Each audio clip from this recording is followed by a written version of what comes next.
수행비서? 어떤 일을 하는 걸까요? 많은 사람들은 수행비서나 임원기사라는 직무를 들으면 단순하게 생각합니다. 대표나 임원을 태우고 이동하는 운전기사 정도로 떠올립니다. 중요한 미팅 장소까지 이동을 돕고 공항 픽업을 하고 거래처 방문 일정에 맞춰 차량을 준비하는 역할. 겉으로 보면 그 정도의 일처럼 보입니다. 그래서 누군가는 이렇게 말하기도 합니다. 운전만 하면 되는 일 아니야.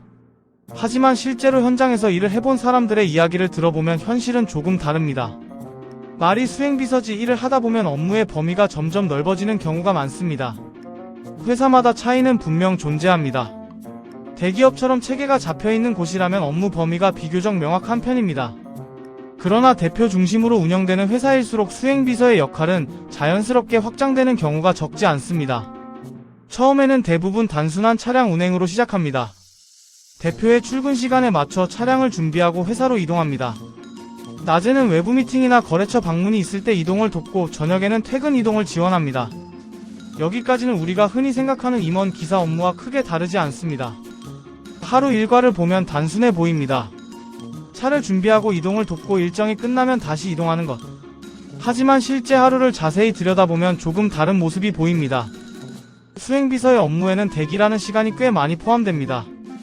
대표가 미팅을 하는 동안 근처에서 차량을 준비한 채 기다리기도 하고 행사나 회의가 끝날 때까지 장시간 대기하는 경우도 있습니다.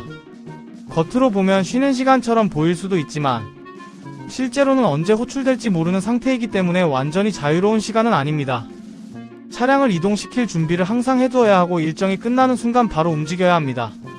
그리고 일을 하다 보면 자연스럽게 다른 일들이 섞이기 시작합니다. 이동 동선 안에서 처리할 수 있는 일들이 조금씩 추가되기 시작하는 것입니다. 예를 들어 이동 중에 근처에 들르는 김에 필요한 물건을 구매하는 일이 생기기도 합니다. 처음에는 정말 사소한 일입니다. 커피를 사거나 간단한 물품을 구매하는 정도입니다. 이동 경로 안에서 처리할 수 있는 일이기 때문에 크게 이상하게 느껴지지 않습니다. 하지만 이런 일들이 반복되다 보면 어느 순간 자연스럽게 업무의 일부처럼 자리 잡게 됩니다. 이동 경로에 있는 가게에서 필요한 물건을 사오거나 일정 사이에 필요한 물품을 전달하는 일이 생기기도 합니다. 물건을 받아 전달하거나 간단한 준비물을 챙기는 일도 포함되기 시작합니다. 이때부터 수행비서의 역할은 회사 안에서만 머무르지 않고 조금씩 회사 밖의 영역으로도 이어지기도 합니다. 특히 대표의 일정이 회사 일과 개인 일정이 섞여있는 경우라면 이런 흐름은 더욱 자연스럽게 이어집니다. 예를 들어 대표 자녀들의 통학 이동을 돕는 경우도 있고 학원이나 학교 일정에 맞춰 차량 운행을 하는 상황이 생기기도 합니다. 또 어떤 경우에는 집에서 필요한 물품을 사서 전달하는 일이 이어지기도 합니다.